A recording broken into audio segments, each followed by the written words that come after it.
livros de memória com a matéria retida pela engrenagem que a natureza me deu. Pode ser que me escape a legitimidade de um nome ou de uma data, mas me ficou a realidade do acontecido como um grão na terra. A sorte está em que a semente não apodreça na cova e que o fato não tenha o pobre brilho do fogo fato.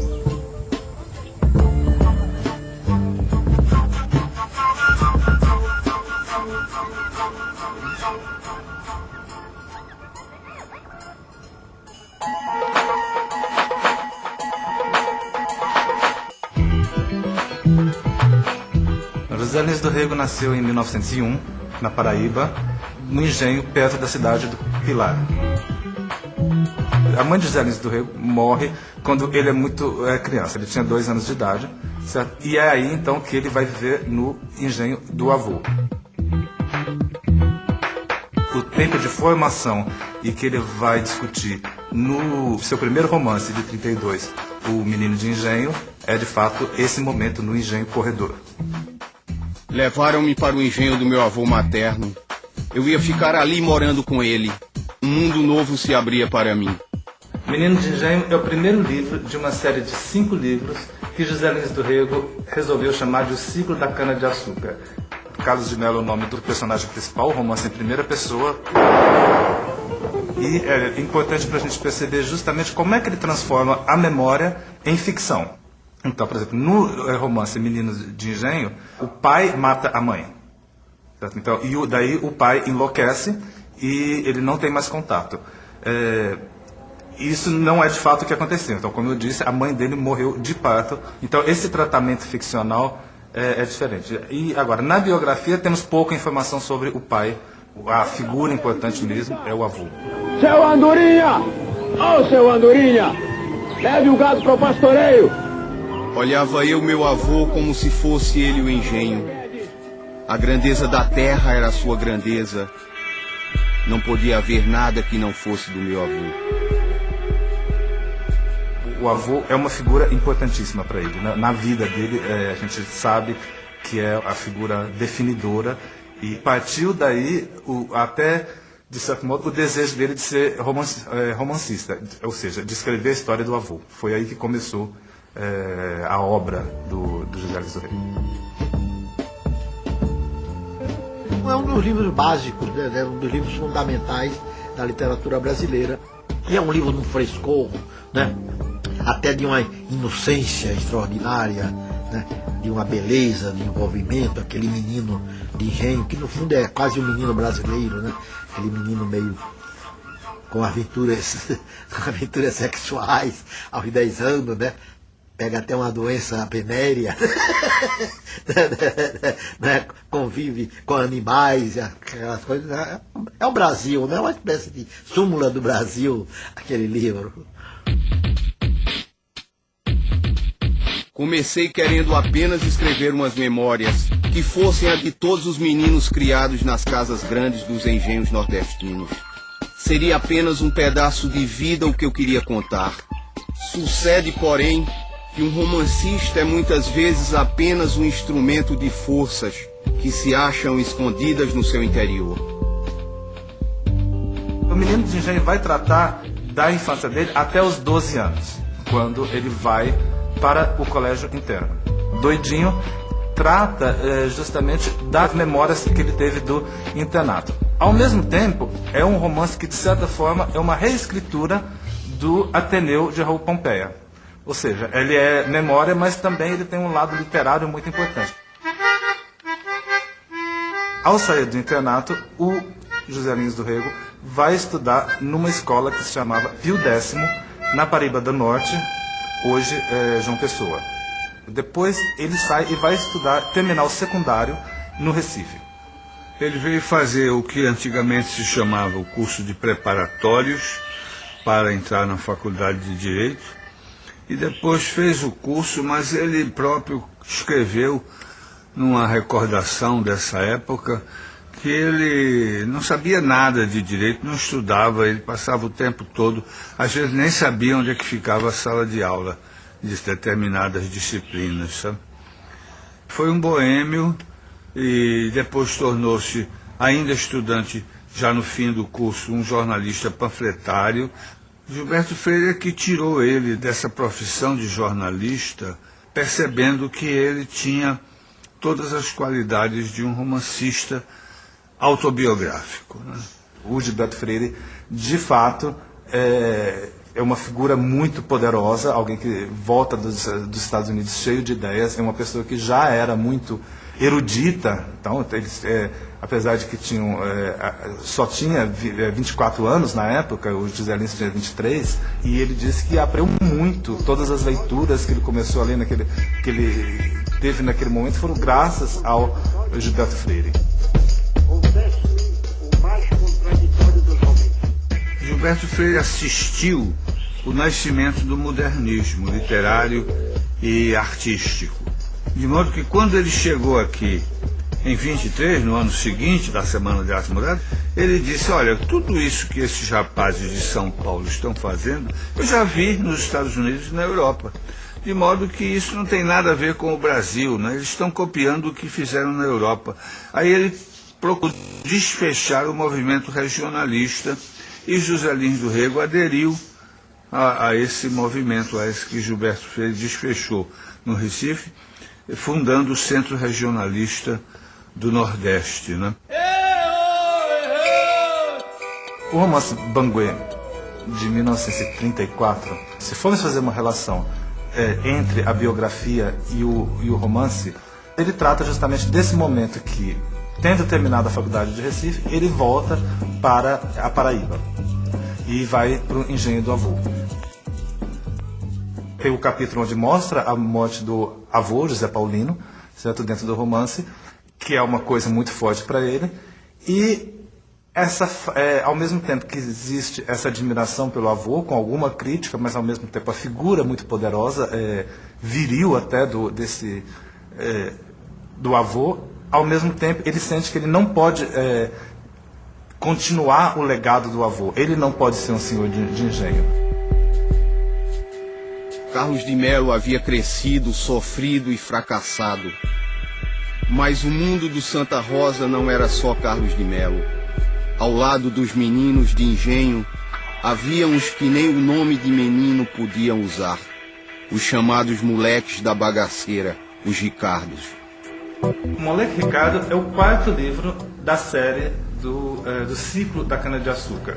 O Moleque Ricardo, ele já aparecia no Menino de Engenho. Ele era o coleguinha de Carlos de Melo. Ele foge do engenho e ele vai viver no Recife, na cidade grande. Ele vai trabalhar numa padaria e se envolve com a política sindical. Um pouco a revelia. No final do Moleque Ricardo, depois de envolvidos numa greve, o Moleque Ricardo e os companheiros da padaria vão presos e são mandados para Fernando de Noronha, onde era uma prisão na época. O fim do romance Moleque Ricardo é um poema em prosa, né? Em que os xangozeiros do Recife, durante a noite, cantam umas canções de protesto. O que fizeram eles que foram para Fernando? Ninguém sabe, não. Ele gravou a meu pedido este final do romance Moleque Ricardo, né? O que fizeram eles que vão para Fernando? Ninguém sabe, não. O sacerdote quebrando o ritual para deixar escapar a sua dor. Seu Lucas não era mais um Deus naquela hora. Como homem qualquer, ele falava pelos pobres que no mar se perdiam. O canto dele varava a noite, varava o mundo. Eles fizeram ele que vão para Fernando. Ninguém sabe, não. No Menino de Engenho, o José Lins do Rego parece se identificar muito com o Carlos de Melo. Quando chega no Moleque Ricardo, o Carlos de Melo é um personagem secundário e que daí ele já é alvo da crítica. Tanto é que os colegas todos começam a falar, começam a criticá-lo como sendo um privilegiado e alguém que tem a herança e a culpa dos senhores de engenho. Olha, a ascensão mais forte da civilização do açúcar não é nada lisonjeira. É a escravidão. Foi o que mais marcou a sociedade nordestina, foi a escravidão. O senhor de engenho era o dono das terras e das virgens, inclusive. Realmente ele era dono absoluto de tudo. Então, essa chamada civilização do açúcar, né, tem essa característica de segregação muito forte.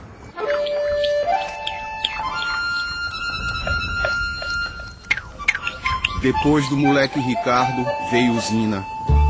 A história do Santa Rosa arrancado de suas bases, espatifado, com máquinas de fábrica, com ferramentas enormes, com moendas gigantes devorando a cana madura que as suas terras fizeram acamar pelas várzeas. Carlos de Melo, Ricardo e o Santa Rosa se acabam. Têm o mesmo destino, estão tão intimamente ligados que a vida de um tem muito da vida do outro. No ciclo da cana-de-açúcar, eu acho que o ápice mesmo é usina. Eu acho que em usina você tem realmente, né, eu não sei se é o romance o mais bem escrito, o mais bem acabado, mas é onde talvez a ideia de Zé Lins, a ideia do processo da modernidade chegando, o processo de você não saber como lutar, como usar essa nova ferramenta, se consolida com usina. Né? É onde realmente o engenho, o fogo fica morto, o fogo dos engenhos passam a ter uma posição secundária naquele ciclo, de mero fornecedor de cana, e o engenho central, que passa a ser agora a usina, assume a sua posição. O José Lins se casa em 1924 com Dona Filomena Massa, que era filha de um senador local. Ele vende o engenho e o sogro arruma um emprego para ele em Minas, numa cidade chamada Munhuaçu. A minha mãe tinha adoração pelo meu pai, né? Você não pode imaginar o que eram os domingos. Os almoços de domingo que ela preparava, aquela galinha cozida com pirão. E meu pai era a primeira pessoa a ser servida. A primeira pessoa a ser servida era meu pai. Tudo era para José. Em 1926, o José Lins, ele sai de Minas e vai viver em Maceió. Mas a Betinha, que devia contar uma coisa muito interessante, que ela nunca escreveu sobre isso, eu vou dar força à minha irmã para ela explorar os 10 anos que meu pai morou em Alagoas. Não. E antes de morrer, ele disse que foram os 10 anos mais felizes da vida dele. E ali ele conhece um grupo de escritores mais jovens, na verdade, que era o Valdemar Cavalcante, Aurélio Buarque de Holanda, que moravam ali na época. E ele é muito interessante porque daí ele vira um pouco o Gilberto Freire, que ali no Alagoas. Ele começa a ensinar e divulgar as próprias ideias, ele é quase como uma sucursal de Gilberto Freire ali. E nessa época ele conviveu com grandes escritores, Graciliano Ramos, Raquel de Queiroz, Jorge de Lima. Foi exatamente em Maceió que José Lins do Rego escreveu o Menino de Engenho, né, o Bambê, o Moleque Ricardo. Né? De modo que eu digo apenas, aliás, que José Lins é até um escritor alagoanizado, né? Porque a eclosão do seu gênero literário ocorreu em Maceió. Depois nós viemos aqui para o Rio, chegamos aqui, fomos para um hotel que fica no Flamengo. Eu fiquei maravilhada, porque eu fiquei olhando assim, eu achei que chegava a me beliscar, não acreditava que estava no Rio de Janeiro. E o Zé Lins do Rego carioquizou-se, ele ficou uma figura popular do Rio de Janeiro, inclusive pelo fato de torcer ardentemente pelo Flamengo, né? E pelas suas crônicas diárias em jornais do Rio de Janeiro, comentando os fatos da cidade, mais corriqueiros, né? Quando ele ia para a cidade, aí ele ganhava o mundo, né? Porque era uma época que não tinha violência. Ele almoçava na Colombo, fazia ponto na Livraria Zé Olímpio, que naquela época ficava na Rua do Ouvidor, com os amigos todos. E de tarde também passeava, só chegava em casa às 6h30, 7 horas. Ele passava o dia passeando. Agora, os jogos de futebol, meu Deus, ele sofria tanto que no fim da vida ele foi proibido pelo médico dele de ir a jogo de futebol. Porque quando o Flamengo era derrotado, ele ia para a cama. Em 1938, o futebol aparece na vida dele e rapidamente isso vai aparecer na sua literatura. em 41, quando ele publica Água Mãe, que já é um romance que tenta fazer essa passagem do ambiente da paisagem nordestina para o ambiente do Rio de Janeiro. Ele incorpora um dos personagens dele como um Joca, que é um menino que gosta e que aprecia futebol e que sonha, almeja jogar num grande clube do Rio de Janeiro, no caso, o Fluminense. Pouco a pouco ele passa a trazer essa sua vivência para a crônica de jornal, até que em 45 a crônica esportiva passa a ser um dos grandes meios de produção dele. Em crônicas muito curtas ele já passa a escrever. E ele conseguia fazer com que aquele pequeno espaço que ele tinha no jornal se transformasse num grande espaço de reflexão, né? Então ele trazia vários elementos para pensar e discutir, então, a importância do futebol na cultura brasileira, por que o futebol cativava tanto o brasileiro, e como que o futebol servia, aos olhos dele, né, para de certa forma, refletir ou dar demonstrações do que seria a verdadeira alma do brasileiro, né? E o gosto pelo futebol que ele tinha, que curiosamente é esse fenômeno urbano da vida das metrópoles, de alguma maneira para ele tinha alguma dimensão telúrica que o próprio campo, a ideia do gramado, aquilo ao ar livre, aquilo trazia como continuidade dessa identidade nordestina dele. Quando eu cheguei ao Rio, eu conheci o Zé Lins. Foi um ano de 1943, ele tinha acabado de publicar Fogo Morto, aos 42 anos, de modo que ele estava no esplendor de sua glória e do seu gênio de escritor. Fogo Morto é o romance que toda a crítica considerou a obra-prima de José Lins do Rego, e ele é considerado justamente, dizem, o romance síntese. Então, depois de muitos anos, ele volta ao assunto, ao ambiente, até em alguns personagens, do ciclo da cana-de-açúcar. O tempo narrativo é mais ou menos o mesmo tempo de Menino de Engenho, mas o Carlos de Mello ali não aparece, e ele trata justamente do Santa Fé, que é o engenho vizinho, e como é que ele decaiu o Fogo Morto. Na verdade, é um romance que pertence ao ciclo, mas ao mesmo tempo está à parte do ciclo. Quer dizer, ele pertence ao ciclo porque ele vai retomar 3 personagens que pertenciam ao ciclo, que estão lá no ciclo da cana, e ele vai como que biografar individualmente cada um desses personagens. O romance ele é dividido em 3 partes e cada uma trata basicamente de um personagem diferente. A primeira parte é sobre José Amaro, a segunda parte é sobre Lula de Holanda e a terceira parte é do Capitão Vitorino. Mas a primeira parte, por exemplo, é muito interessante porque são quase só diálogos. Não existe um narrador que interfira. Então, parece que houve essa tentativa, de fato, de não ser subjetivo. Certo? É quase uma peça de teatro, a primeira parte inteira. São os personagens falando e uma outra vez aparece, o narrador. Mas esse narrador ele é quase invisível ali. Então isso é muito curioso, que não é típico de José Lins do Rego. Mandei lhe chamar. Eu quero saber de umas coisas que o senhor andou dizendo. Eu não disse nada. O senhor deve bem saber. Eu vivo do meu trabalho, sozinho, vivo da minha casa. Pode procurar o dirigente. Está ouvindo? Pode procurar o dirigente.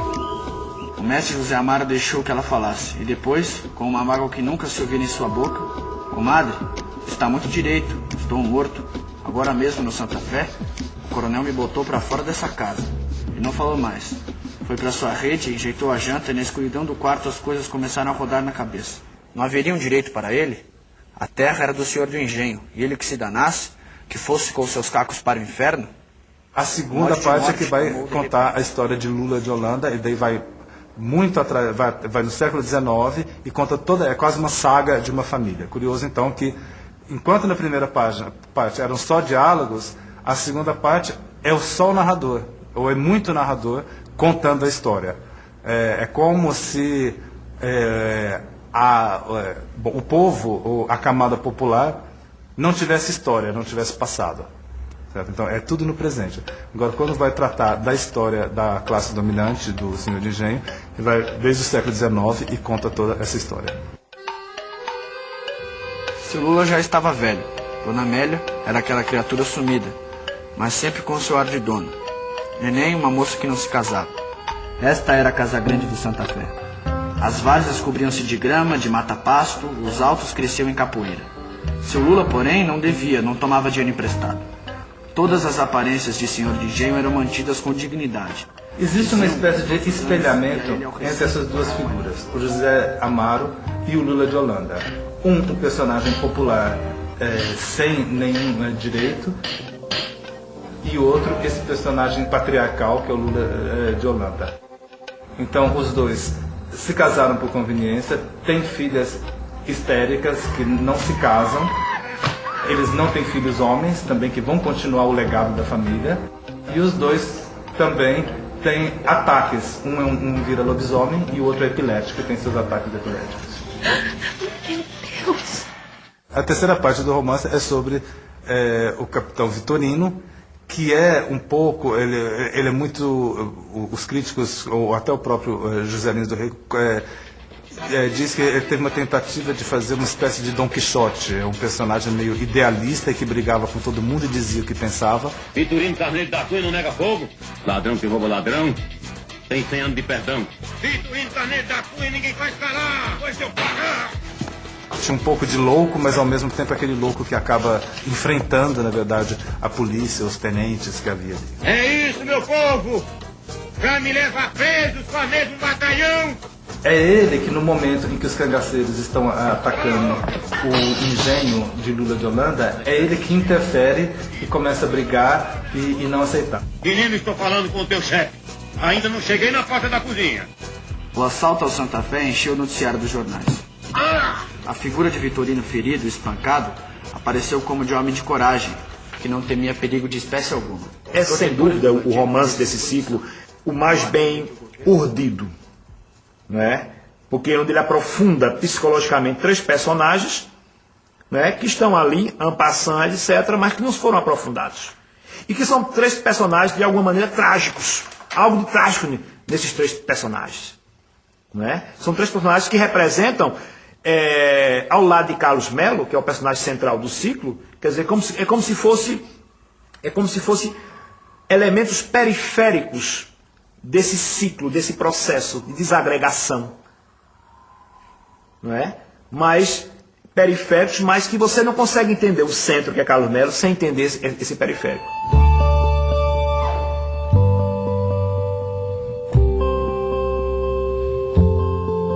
José Lins do Rego é o romancista da cana-de-açúcar, na verdade, da miséria asiática do Recife, com o moleque Ricardo, né? É o romancista do Brasil sebastianista e messiânico, com Pedra Bonita. É o romancista do futebol, com Água Mãe. É o romancista do petróleo, com o Riacho Doce. E Eurídice, né? Ele é o romancista daquela colisão política e social que havia na década de 30, né? E finalmente ele é o esplendoroso romancista da decadência, né? Dos engenhos e da emergência da agroindústria, das usinas, né? Exatamente em Fogo Morto, né? De modo que é uma obra muito rica, não apenas do ponto de vista artístico, mas também do que se chama hoje do conteúdo, né? Eu acho que também tem que se acentuar esse caráter de um escritor polígrafo, um escritor que fazia ensaios, fazia crônicas, fazia críticas, literatura infantil, tradução, autobiografia. Não gosto de trabalhar, não fumo, durmo com muitos sonos. Se chove, tenho saudades do sol, se faz calor, tenho saudades da chuva. Vou ao futebol e sofro como um pobre diabo. Sou um homem de paixões violentas, amigo dos meus amigos e capaz de tudo se me pisarem nos calos. Afinal de contas, sou um homem como os outros e Deus queira que assim continue. Ele adorava brincadeiras, apelidos. Ele apelidava todos os garçons na Colombo, né? Ele não era acadêmico assim, como são certos acadêmicos conscientes do que é um acadêmico, da solenidade, do membro da Academia Brasileira de Letras. Ele levava aquilo na brincadeira. A nossa casa era pequena, mas para nós era um palácio. Você tinha a impressão que você morava numa casa imensa, mas porque ele cria que aquilo era a casa que restou dos engenhos dele, né? Eu fui várias vezes à casa dele, na Rua General Garçom, nunca mais vou esquecer. E ele me pediu, como eu estava estudando biblioteconomia, que eu organizasse a biblioteca dele, que estava desorganizada. Depois ele disse: você leu mais do que organizou a minha biblioteca. Quando ele chegava das viagens, ele dizia sempre: boa romaria faz que em sua casa fique em paz. Ele adorava a casa. E antes de morrer, ele pediu para Betinho um lápis e papel. E diga, Betinha, não, escreveu. Antes de morrer, ele pediu um lápis e um papel. Eu tenho esse papel. Escreveu: Betinha, a força, viva a Garzon 10. A casa dele. Foram as últimas palavras do escritor antes de morrer.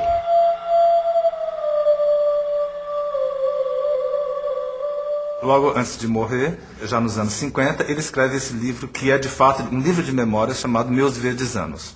Esse livro ele se parece muito com o Menino de Engenho, e as pessoas até se perguntaram na época por que o José Lins resolveu escrever esse livro que era tão parecido.